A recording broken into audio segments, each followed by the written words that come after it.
ഒന്നിക്കുമ്പോഴത്തേക്ക് ഒരുപാട് ക്ലാസിക്സ് നമ്മുടെ നാട്ടിൽ തന്നിട്ടുണ്ട്. അതിനെപ്പറ്റി ഞാൻ കൂടുതൽ വിശദമായിട്ട് ഇപ്പൊ പറയുന്നില്ല. കാരണം നമുക്ക് ഇവർക്കും ഒരു അവസരം കൊടുക്കേണ്ടതല്ലേ. നമുക്ക് ഈ ചോദ്യങ്ങൾക്കും അല്ലെങ്കിൽ രാജുവേട്ടനെ കാണാനൊക്കെ ഒരു അവസരം നിങ്ങൾക്ക് തരേണ്ടതാണ്. ഞങ്ങൾ ചെറിയ ചെറിയ ക്വസ്റ്റ്യൻസ് ഒക്കെ ചോദിക്കാൻ പോവാണ്. അത് രാജുവേട്ടന്റെ സിനിമകളുമായി ബന്ധപ്പെട്ട ക്വസ്റ്റ്യൻസ് ആണ്. അപ്പം അതിന്റെ ആൻസർ ഇവിടെ വന്ന് പറയുന്ന ആൾക്ക് രാജുവേട്ടൻ ഒരു സമ്മാനം തരും. അതെ, ഇഷ്ടപ്പെട്ടോ? ഞാൻ വരും. ഏത് ചോദ്യം ചോദിച്ചാലും ഞാൻ വരും. ഓക്കെ, സോ നമുക്കിവിടെ ആരാണ് ആദ്യം കൈ പൊക്കുന്നത് എന്ന് നോക്കാനായിട്ട് കുറച്ച് പേര് ഏർപ്പാടാക്കിയിട്ടുണ്ട്. അവരെ നമ്മൾ വേദിയിലേക്ക് വിളിക്കുന്നതായിരിക്കും. അപ്പോൾ കുറച്ച് ചോദ്യങ്ങൾ, സിമ്പിളായിട്ടുള്ള കുറച്ച് ചോദ്യങ്ങളാണ്. മിക്കവാറും എല്ലാവർക്കും ഉത്തരം പറയാൻ പറ്റുന്നതായിരിക്കും. അതുകൊണ്ട് ചാടി വീഴും. പിന്നെ ഒരു കാര്യം ഞാൻ പറയാം, നേരത്തെ കൈയടിക്കാൻ പറഞ്ഞപ്പോഴും പോവാൻ പറഞ്ഞപ്പോഴൊക്കെ ഉള്ള എനർജി എവിടെ? ആ എനർജി തന്നെയാണ് ഇപ്പൊ നിൽക്കുന്നത്. രാജുവേട്ടന്റെ കയ്യിൽ നിന്ന് ഗിഫ്റ്റ് വേണ്ട എല്ലാവർക്കും? ആർക്കൊക്കെ വേണം? ഒരു ഉറക്കാരെ വിളിച്ചു പറയാമോ?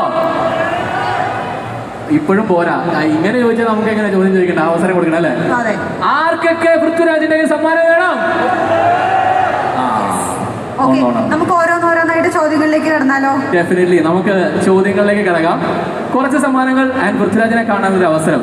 അത് മാത്രമല്ല, നേരിട്ട് അദ്ദേഹത്തിന്റെ കയ്യിൽ നിന്ന് ചെറിയൊരു സമ്മാനം ഏറ്റുവാങ്ങാൻ ഈ വേദിയിൽ വെച്ച് നിങ്ങൾക്ക് അവസരം ഒരുങ്ങുകയാണ്. കൈ ഇപ്പോഴേ പൊക്കണ്ട, ഞാൻ ചോദ്യം ചോദിച്ചോട്ടെപ്പാ. എത്ര വേണമെങ്കിലും ചോദിച്ചോളാനോ? ഓ, റെഡി ആയിട്ട് നിൽക്കുക. എന്റെ പേരെന്താ? കേട്ടില്ല. നൗഫൽ. കേൾക്കുന്നില്ല ഇവിടെ എക്കോ അടിച്ചിട്ട്. അവിടെ വന്നിട്ട് പറയാം. ഓ, മതി. ഓക്കെ, നമുക്ക് നോക്കാം. ഞങ്ങൾ റെഡ് എഫ് എം ടീമിനും കുറച്ചധികം ടീംസിനെ ഏൽപ്പിച്ചിട്ടുണ്ട്. ആദ്യം കൈവൂക്കുന്നത് ആരാണ് എന്ന് നോക്കാനായിട്ട് നമ്മുടെ ചോദ്യങ്ങളിലേക്ക് നമ്മൾ പോവുകയാണ് ഇന്നത്തെ ഈവനിങ്ങില്.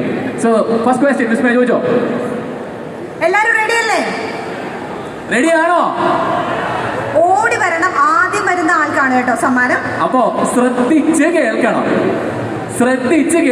പിന്നെ കേട്ടില്ല, കണ്ടില്ല എന്നൊക്കെ പറയരുത്. ആൻഡ് ഫസ്റ്റ് ക്വസ്റ്റ്യൻ നമ്മൾ ഇവിടെ പറഞ്ഞു പോയ ഒരു ചോദ്യമാണ്. 2-3 തവണ ഞങ്ങൾ റിപ്പീറ്റ് ചെയ്ത ആളുടെ പേര് പറഞ്ഞിട്ടുണ്ടായിരുന്നു. സോ പറയട്ടെ, who is the director of this movie? ഈ സിനിമയിലെ ഡയറക്ടറുടെ പേരെന്താണ്? പറയുന്ന അവിടെ ആ ചേച്ചി ചേച്ചിയോട് വിളിക്കട്ടെ. ഞാൻ കൈ പൊക്കണം. ഫസ്റ്റ് കൈ പൊക്കി. ഞാൻ ഇവിടെ നിന്ന് കാണാലോ. വാ ചേച്ചിങ്ങ് പോരെ. വാ, നടന്നിങ്ങ് പോരെ. ചേച്ചി കമോൺ. ചേച്ചി ഒരു ഹാപ്പി ആയിട്ട് വന്നിരിക്കുകയാണ്. ചേച്ചിയുടെ പേരെന്താണ്? ഒരു വലിയ കൈ ചേച്ചിക്ക് കൊടുത്താൽ തന്നെ. ഐ നോബഡി എന്ന സിനിമയുടെ ഡയറക്ടറിന്റെ പേര് നിസാം ബഷീർ. എത്രാമത്തെ പടാണ് അദ്ദേഹത്തിന്റെ? 3ാമത്തെ.